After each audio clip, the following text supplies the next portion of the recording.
অন্তর্বর্তী সরকারের 2 ছাত্র প্রতিনিধি উপদেষ্টাকে পদত্যাগ করার পরামর্শ দেওয়া হয়েছিল, কিন্তু তারা আরো সময় নিতে চেয়েছেন বলে সরকারের দায়িত্বশীল সূত্র জানিয়েছে। তথ্য সম্প্রচার উপদেষ্টা মাহফুজ আলম এবং স্থানীয় সরকার উপদেষ্টা আসিম মাহমুদ সজীব ভূঁইয়াকে সেপ্টেম্বরের মাঝামাঝি সময়ের মধ্যে সরে যাওয়ার পরামর্শ দেওয়া হয়েছিল, তবে কেউই চূড়ান্ত সিদ্ধান্ত জানাননি।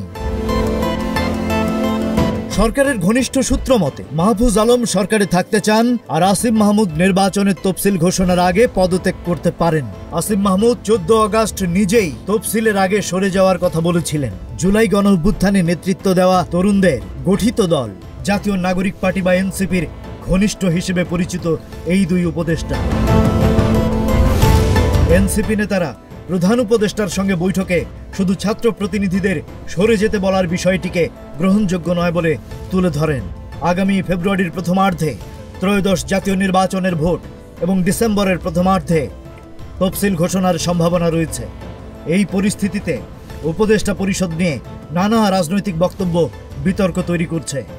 লেখক ও গবেষক মহিউদ্দিন আহমেদ মনে করেন, এই সব বক্তব্য অন্তর্বর্তী সরকারের নিরপেক্ষতা নিয়ে জনগণের মনে সন্দেহ তৈরি করতে পারে। Rajib Raihan, news flash 71।